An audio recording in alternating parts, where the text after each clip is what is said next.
You have the issue related to the minds of one age versus the minds of another age. Okay, we're not even talking about evil. We're just talking about the fact that people have been acclimated to the old age. Jesus said, new wine must be poured into fresh wine skins, because people who are acclimated to the old age often resist the new age because of how uncomfortable it is to deal with things that they're not familiar with. You know, like they say, you can't teach an old dog new tricks.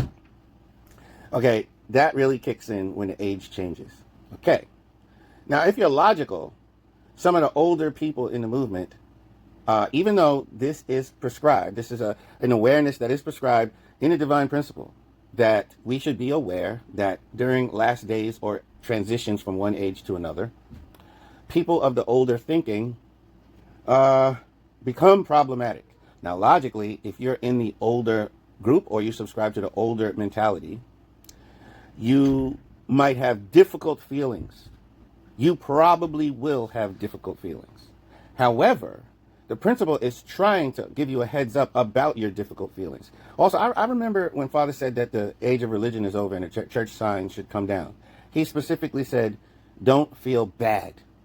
And then he said, because the old sign can get in the way. In other words, the thing that's represented by the sign, the old church sign, the Unification Church label, can actually hold back. And he said, can hold us back in the new era.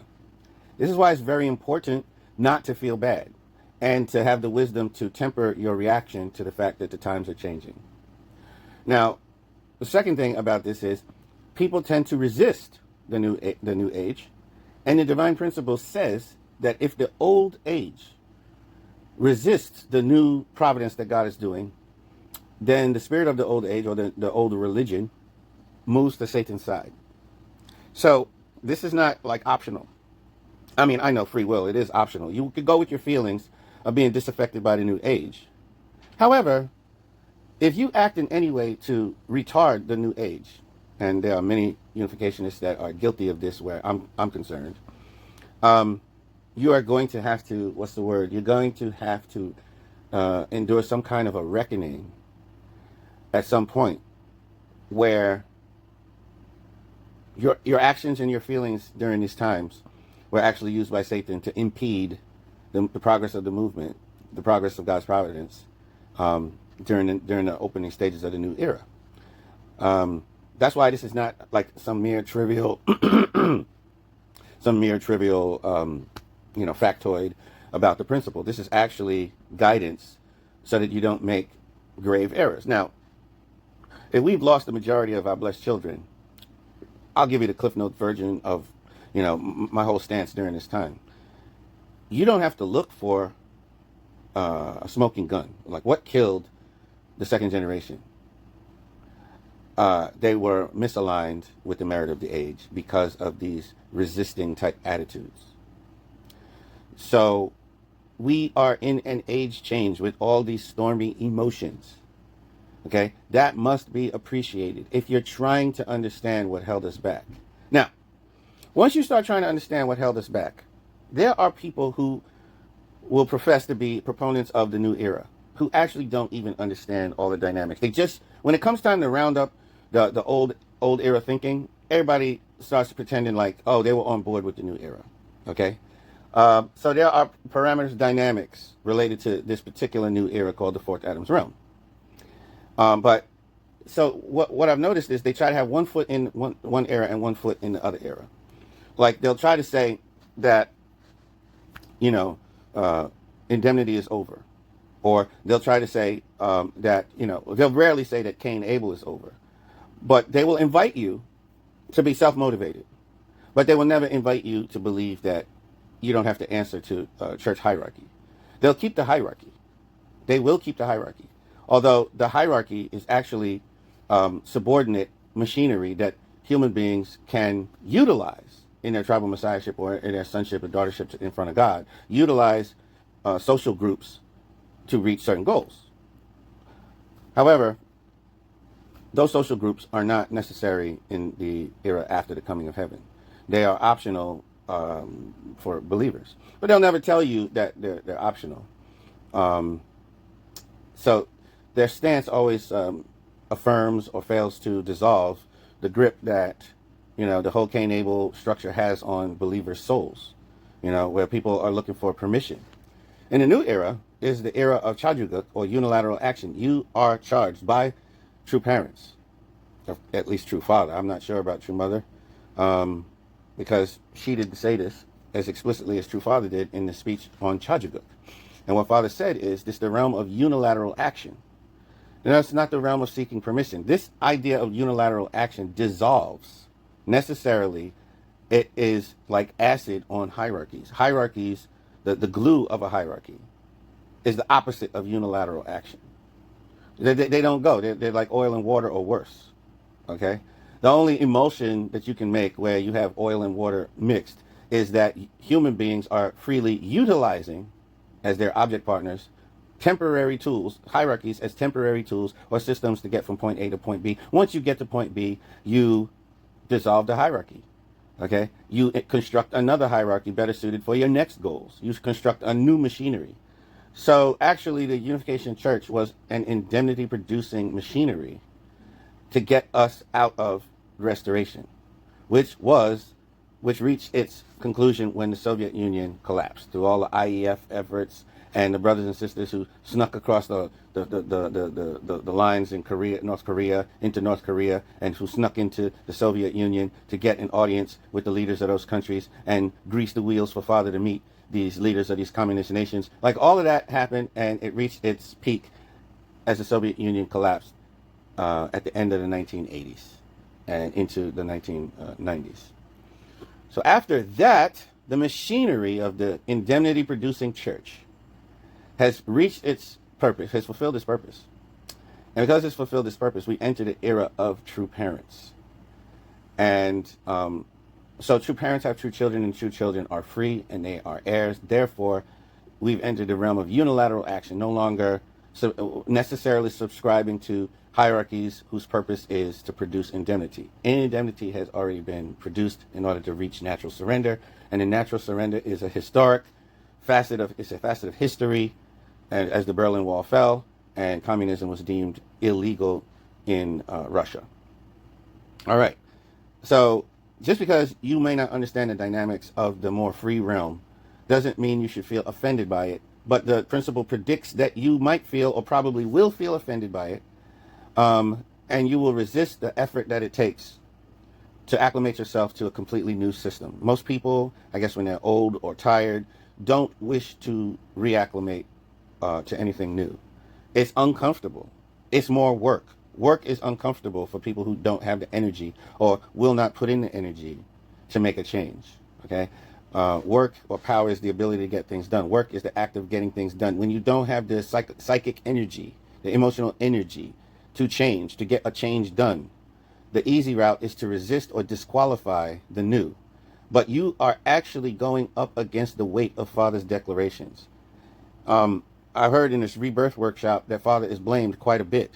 It's absurd that we spent a couple of decades ignoring Father's declarations about the new meritive age, and then blame him that we're looking at bad results.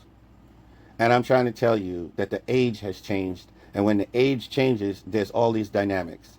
The older religion moves to Satan's side. If it tries to resist the new, we see signs of that in this movement.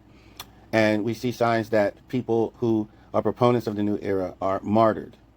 When you think about even my name, there are some circles who love to help each other throw me under the bus. And in a lot of cases, it's just because I'm a proponent of an anti-hierarchy way of living. In other words, I've unpacked some of what Father's talking about, and I volunteer with great enthusiasm. This is what it says at the end of Eschatology. I volunteer with great enthusiasm for the new era, an era that is uncomfortable for the old regime. Okay? So have I been martyred? Some of the naysayers and people who talk smack about me are doing nothing other than martyring me in a way, in a sense, because they would rather than them transition and do the work of transition, it's just easy to do the very unloving thing of demonizing me. Now, if I actually hurt you in a substantial way, you could come to me and tell me, and I can apologize, okay, because we're brothers and sisters. at root. We're brothers and sisters. So if I hurt you, you can come tell me. But if I really didn't hurt you, I hurt your bond that you have with the old age. That's actually in heaven not a crime, and you're a suspect for treating me, causing some sort of ostracism where I'm concerned.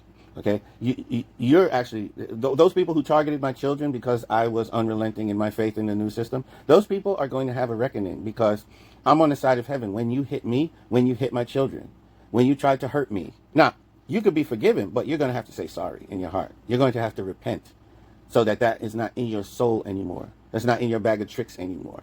Okay, so all this stuff, falsely diagnosing somebody as a problem just because the entire era that they represent is a problem. I mean, this is not new. We should learn from the last few times that the age changed. When Adam started talking to God directly, the age changed. We went from the era of the angels to the era of the humans.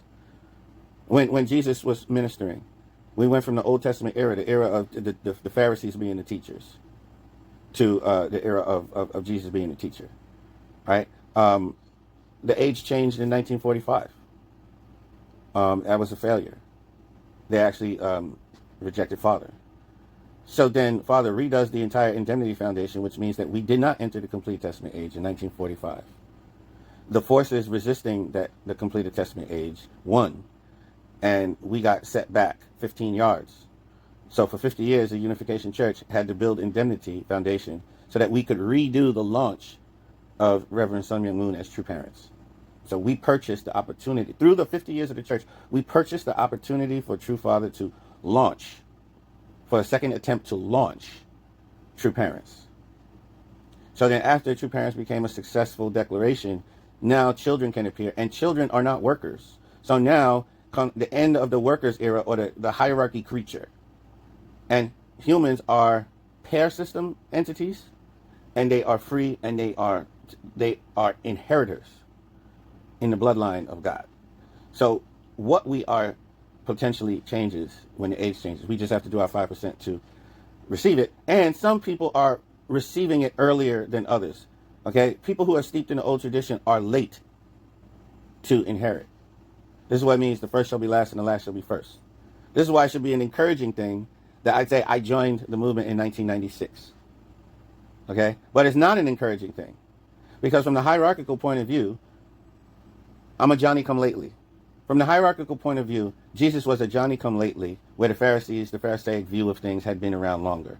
From the hierarchical point of view, Adam was a Johnny-come-lately, when the angels had actually been there. And Jesus said a parable about this, about the people who came to work in the field in the afternoon. The workers that were there from the morning, okay, felt salty about the deal that was being given to those who came later. So they resist the new move because they're offended by it.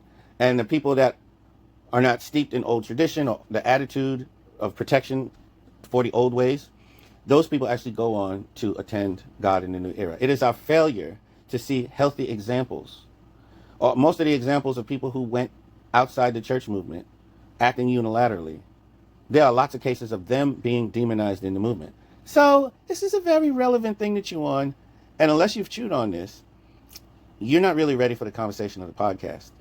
So this rule of acquisition, you must ponder the dynamics and the history of age change and the upheaval of all last days and transition times. Okay, you should read the last section of chapter 3, eschatology, to acclimate yourself so that you might enjoy this podcast. All right, so the next time you hear about this, it'll be the first episode of the podcast. Okay, these are the rules of acquisition for the podcast. There are 15 of them, and unless you consider all these things, you might be out of place in the conversation. If I find that some of the comments to any of the videos, any of the podcasts, show that you have not acclimated yourself, I may refer you to one of the rules of acquisition that you need to consider. Okay, because I really don't want to fight old fights, because there's a lot of new work to be done. Watch your attitude, that you and your curiosity or your emotions do not become a hindrance to this wonderful podcast and conversation that our family is having, according to True Father's words and God's hopes. We're in the era after the coming of heaven, and we are exploring.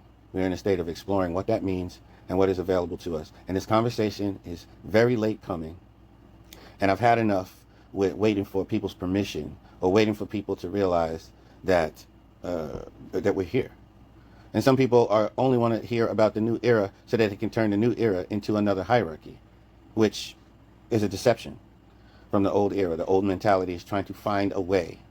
I've seen it in the sanctuary church where there were people there who just wanted to restore another hierarchy, where once we were freely associating, people were making a stratified realm of upper and lower people. Okay, so I've seen it. I've seen the lust to turn the new era into a hierarchy, and I'm trying to tell you, don't do that. It's a new era. It is a new era. We are here based on the fact that we are heirs, the fact that we are in a pair system. That's what the root of Family Federation is, the true Family Federation. We're here in the realm of Fourth Adam, and as Fourth Adam, we live in Chajuguk with free will and free association, and Chajuguk means the realm of unilateral action. Yeah, we have to explore that. We have to explore what cooperative relationships looks like in that realm. It's a new Americanism that is dawning. And the Unification Church is like England so far, that tried to take the sign down, but we still functioned like that.